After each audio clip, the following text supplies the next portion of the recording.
A audiência pública na Câmara dos Deputados confirma as suspeitas de fraude nas eleições de 2014. Antes de dar início, eu convido o deputado Isalci, autor do requerimento que motivou essa audiência pública, a coordenar os trabalhos.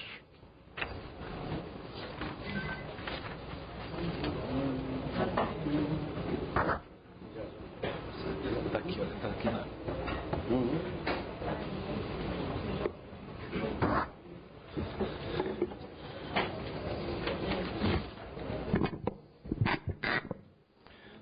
Antes de passar a palavra para o primeiro expositor, eu quero ler aqui o ofício encaminhado pelo Tribunal Superior Eleitoral. Tribunal Superior Eleitoral, ofício 6.017 de 2014, Brasília, 15 de dezembro de 2014. A Sua Excelência, o senhor deputado Henrique Eduardo Alves, presidente da Câmara dos Deputados, Brasília, Distrito Federal. Assunto: ofício número 404 de 2014, da CCTI-CI-P. Senhor presidente, cumprimentando Vossa Excelência, agradeço o convite feito ao Tribunal Superior Eleitoral para participar da audiência pública que, abre aspas, vulnerabilidades encontradas no código-fonte dos programas utilizados durante a eleição de 2014, objeto da petição protocolada na TSE em 4 de 9 de 2014, sob o número 2.891 de 2014, fecha aspas, conforme o requerimento número 341 de 2014 do deputado Isalci, PSDB do Distrito Federal. Informa a Vossa Excelência que não será possível a participação dos servidores Giuseppe Dutra Janino e Eumano Amâncio de Sá Alves na audiência em virtude de comporem o grupo técnico designado para acompanhar a realização da auditoria especial para a verificação do resultado das eleições de 2014, solicitado pelo Partido da Social Democracia do Brasil, PSDB. Quanto à petição citada no requerimento número 341 de 2014, para justificar a realização da audiência e a alegação de que páginas do parecer técnico foram extraviadas no processo, encaminha a Vossa Excelência cópia da resposta exarada nos autos e encaminhada ao representante do PDT, Dr. Ian Rodrigues Dias, conforme comprovante anexo. Informa ainda que não é de interesse desse tribunal obscurecer qualquer procedimento de fiscalização de software ou hardware utilizado nas eleições, estando o feito disponível para consulta no gabinete da presidência. É importante destacar que durante os 18 anos que sucederam à informatização do voto, a Justiça Eleitoral sempre se pautou pelos critérios de segurança e da garantia do sigilo do voto. E no dia 17 de outubro de 2014, conforme disposto no artigo 66 da Lei 9.504/97, todos os sistemas foram assinados e lacrados na presença de representantes do Ministério Público Eleitoral, Ordem dos Advogados do Brasil e de todos os partidos políticos. Ressalto que não houve petição de impugnação. Dessa forma, tendo em vista a importância do tema e a responsabilidade da Justiça Eleitoral em prestar todas as informações necessárias para esclarecer dúvidas do sistema de votação utilizado no Brasil, convido Vossa Excelência a compor um grupo de parlamentares para uma visita técnica ao TSE, onde serão apresentados todos os sistemas utilizados nas eleições. A data poderá ser agendada junto à presidência do Tribunal de acordo com a conveniência de Vossa Excelência. Atenciosamente, Ministro Dias Toffoli, presidente. Com cópia para o deputado Ricardo Trípoli, presidente da Comissão de Ciência, Tecnologia, Comunicação e Informática. Ofício CD, PR, Henrique Alves, com vídeo audiência pública. Esse, então, é o requerimento, o ofício encaminhado pelo TSE. Eu não vi ainda, vou pedir cópia do documento questionado pelo Ian Rodrigues Dias, advogado do PDT, junto ao TSE, que parece-me que foi acompanhado deste ofício para ao presidente Henrique Eduardo Alves. Bem, feitos os esclarecimentos, então eu passo a palavra à advogada Maria Aparecida Cortes para a sua apresentação.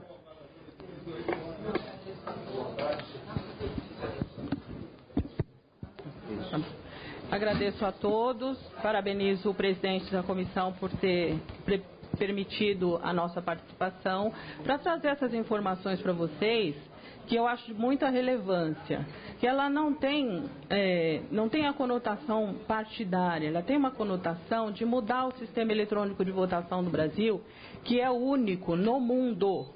Todas as nações que vieram aqui para conhecer esse processo, elas o rejeitaram por força de não ser um sistema auditável. E eu gostaria do que eu vou falar aqui, que fosse analisado por dois aspectos. O primeiro aspecto, que fosse na condição da justiça eleitoral como réu. Porque eu, como advogada, eu aprendi na faculdade, eu levo isso para a minha vida normal, é que teriam que existir, no julgamento das ações de processo eletrônico de votação, 3 entes: o autor, o réu e o juiz. Na nossa concepção jurídica, existem apenas 2. E a Justiça Eleitoral, ela assume a condição de julgador e de réu. Então, por essa razão, este ofício, ele diz que não houve nenhuma impugnação ao processo eletrônico de votação. Sim, houve. A petição está aqui, o processo está aqui. Eu participei da lacração, do desenvolvimento dos programas, e posso dizer para os senhores que nós fizemos uma petição muito arrazoada em relação daquilo que a gente encontrou lá. E outra questão que eu gostaria de colocar também para ser analisada junto com a minha exposição é a seguinte: hoje, nós advogados, operadores do direito, nós temos que agir dentro da legalidade, dentro da juridicidade, mas também com técnicas de camuflagem, para a gente conseguir entrar na justiça eleitoral e fazer uma auditoria independente, porque a Justiça Eleitoral, ela bloqueia todas as portas dos partidos. Vocês vão ouvir dizer que a Justiça Eleitoral coloca tudo à disposição. Não, isso não é verdade. Ela entrega sim os documentos, mas vocês vão ter que percorrer pelo menos 5.000 zonas eleitorais para procurar isso. Quem tentou fazer fiscalização, auditoria, até hoje não conseguiu. Por quê? Porque o réu julga os processos. Então eu vou passar a minha experiência desse ano. Eu participei do desenvolvimento. A primeira fase do processo é o desenvolvimento. Eu participei, o professor Pedro e o Gabriel. Como é que eu agi esse ano para inovar? Eu pedi ao professor Pedro que ele me arrumasse um aluno que fosse o protótipo do professor Diego Aranha, que foi o professor que conseguiu provar que o processo eletrônico não obedecia ao princípio do sigilo do voto. O professor Pedro me indicou o Gabriel, eu peguei esse menino e coloquei dentro do TSE. O TSE não sabia que nós estávamos num grupo preparado para analisar o código-fonte da mesma maneira que o professor Diego. Então, vamos dizer que eles abriram a guarda. A análise não pôde ser muito profunda, por quê? O Gabriel só pôde ir até o TSE em agosto. E isso é bom e ruim. É bom porque os programas já estavam quase todos prontos, todos redesenhados. E ruim porque a gente teve pouco tempo. Mas diante da orientação do professor Diego e da colaboração, da coordenação do professor Pedro, deu tudo certo, a gente conseguiu fazer uma análise boa. O que nós encontramos nesse código-fonte? Encontramos um programa que, na minha opinião, que se eu fosse mudar o resultado das eleições, eu usaria esse método, esse programa. Ele se chama Inserator e, pior, ele faz parte do SIS, que é o Sistema de Segurança do Processo Eletrônico de Votação. Então, a Justiça Eleitoral, ela diz muito em propaganda que nós temos a garantia de que o SIS, que o Sistema de Segurança do Processo Eletrônico de Votação é forte, que ele não permitiria que um programa fraudulento ou que houvesse um ataque ao processo. Não, isso não é verdade, porque o Inserator, esse programa, ele serve exatamente para validar um programa que não é oficial rodando no processo eletrônico de votação. E eu queria aqui também alertar que nós não estamos falando de urna, tá? Nós estamos falando de código-fonte. O código-fonte, ele é aquele que dá os comandos para que a urna eletrônica produza o resultado. Então, nesse código-fonte existe um artefato, a gente apelidou de artefato, chamado Inserator, que permite validar um código, um programa que não seja o oficial. Eu usaria esse programa se fosse fraudar uma eleição. Bom, nós fizemos outras descobertas técnicas também. A gente descobriu que o computador que gera as mídias, como que se gera as mídias? Nós estamos na fase de desenvolvimento. No desenvolvimento, os programas são lacrados, assinados, só que lacraram, assinaram, criptografaram um programa que estava com insereito lá dentro. Então ele foi para os estados. Chegando nos estados, é gerada uma mídia. Gerou a mídia vai para as urnas, carrega as urnas e vai para a votação, produz o resultado e vai para a totalização. Nós descobrimos também que o computador que gera as mídias, ele fica conectado à internet. Eu fiquei assustada porque hoje eu li com mais vagar o processo e a Justiça Eleitoral alega o seguinte, que o computador tem que ficar conectado à internet sim, porque não existe forma de se transmitir os dados para os estados e que existe um sistema que garante isso, que é o SIS, que é o próprio sistema que estava com o insereito, que contém o insereito. Muito bem. Nós fizemos esse levantamento, foi feita uma petição, a gente esperou o programa ser lacrado, assinado, para que a gente tivesse certeza que ele não foi retirado lá de dentro e que ele teria o condão de causar dano, ele seria transferido para os estados. Nós esperamos, aí no momento adequado a gente protocolou essa petição, que é sim uma impugnação do processo no momento adequado, tempestivamente. Bom, o que aconteceu? Esse processo, ele não virou processo, eles juntaram os documentos. Quando nós fomos procurar depois da decisão, a gente verificou que ele não tinha sido autuado, ele foi omitido do Ministério Público e a decisão foi dada em cima de um parecer, vou dizer, entre aspas, um parecer que não tinha todas as cópias. Isso aqui está no processo, tá? Não tem como escapar, não tem como se dizer que não estava. Então, o que aconteceu? O que diz a legislação? A legislação diz o seguinte, que uma vez impugnado, é o artigo 13 da resolução 23397. Ele diz o seguinte, uma vez impugnado, o processo será autuado na condição PET, que seria petição, ele será ouvido a Secretaria de Informática e será ouvido também o Ministério Público. A Justiça Eleitoral julgou da seguinte forma, ela pegou o processo, não autuou, pegou as folhas soltas, não passou, omitiu essa impugnação do Ministério Público e deu uma sentença pelo indeferimento. Aqui eu queria voltar a chamar a atenção do seguinte, senhores, nós estamos falando do réu. Essa atitude é compatível com a atitude de réu. Se tem aqui algumas pessoas que são advogados, vão saber que o réu ele não é obrigado a produzir prova para si. Então a Justiça Eleitoral ela tinha realmente que dar um jeito nisso daqui, que fazer isso daqui virar não PET, não processo, porque ele vai ser incinerado, em papel solto. Então, nessa concepção, não há que se atacar a Justiça Eleitoral, nós temos que mudar o sistema, porque eles estão agindo como réu. A Justiça Eleitoral deu uma decisão fora da juridicidade, fora dos padrões de uma resolução que foi feita para essa eleição. A gente não está falando de uma resolução que seja antiga, que seja ultrapassada. Não, cada resolução ela é feita para a eleição. Então, essa resolução é de 2014 e ela dava esse trâmite. Não foi seguido, o Ministério Público não ficou sabendo e o processo foi arquivado. Tá?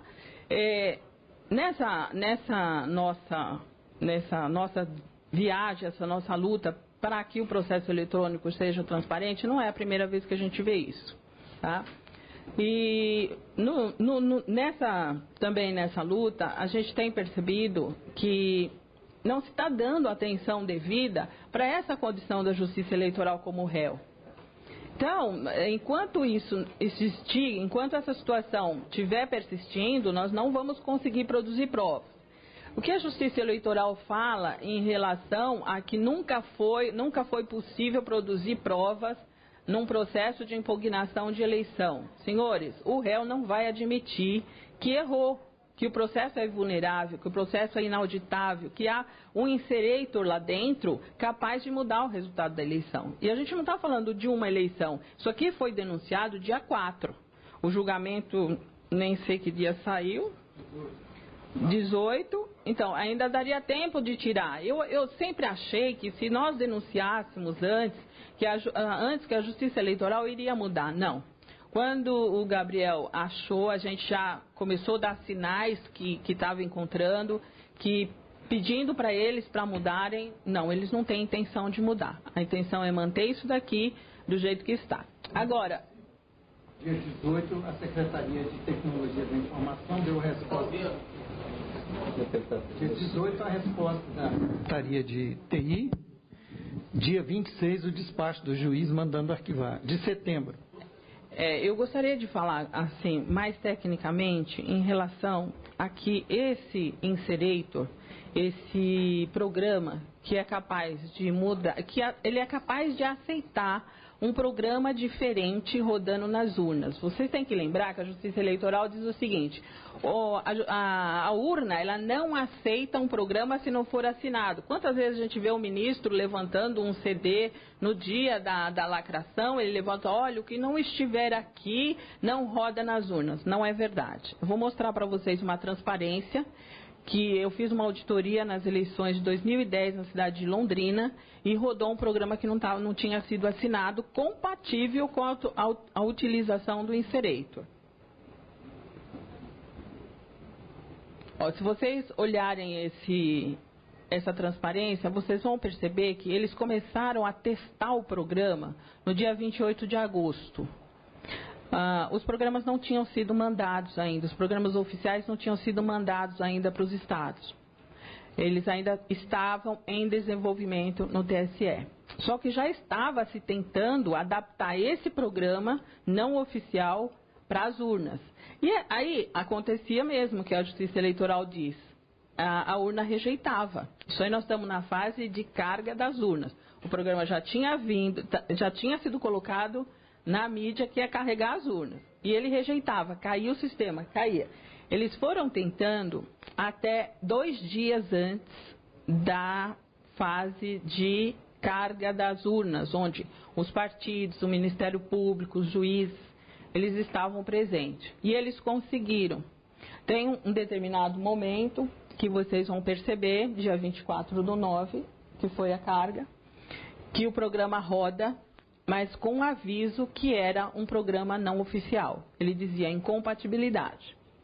Então, eu vou dizer para vocês, essa situação não é de agora e o Inserator, ele serviu, na minha opinião, para que se pudesse inserir esse programa não oficial nas urnas de Londrina. Agora eu pergunto, eu avisei isso, eu fiz petição, lógico que foi arquivada pelo mesmo motivo que esse daqui, porque o réu diz que fez uma perícia. Fez uma perícia, mas eu sou autor. Eu não participei, eu não fui convidada para participar dessa perícia. Todas as perícias que acaso viessem a nos chamar, nós estaríamos prontos, porque nós conhecemos bastante o processo.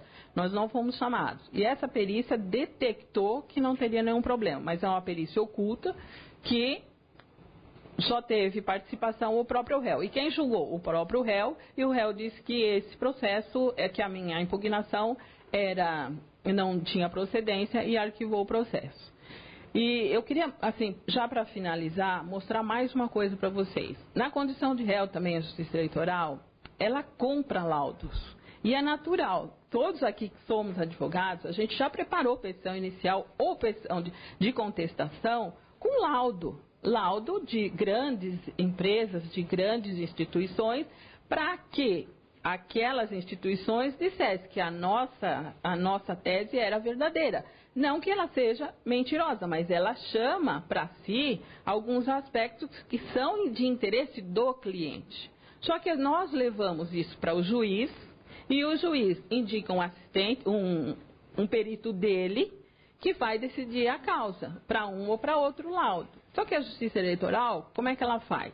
Ela própria produz a prova, ninguém sabe o que ela mandou para ser analisado, ninguém tem controle do que ela pediu, dos documentos que ela assinou, que a instituição ou o técnico assinou para poder fazer aquele laudo, e ela gasta fortunas com uma propaganda dizendo, não, olha, fulana disse que a urna, né, normalmente ela fala urna, ela esquece de falar da fase de desenvolvimento, da internet que está ligado, que ela manda os dados pela internet, recebe os dados pela internet, que qualquer um pode capturar, ela fala urna, é robusta.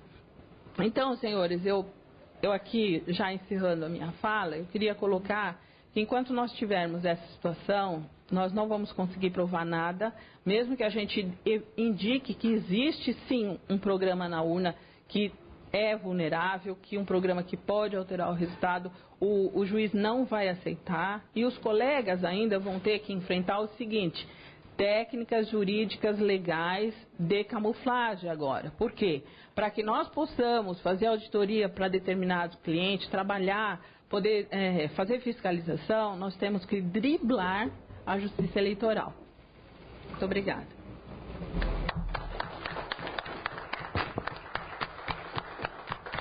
Eu agradeço a exposição da doutora Maria Aparecida.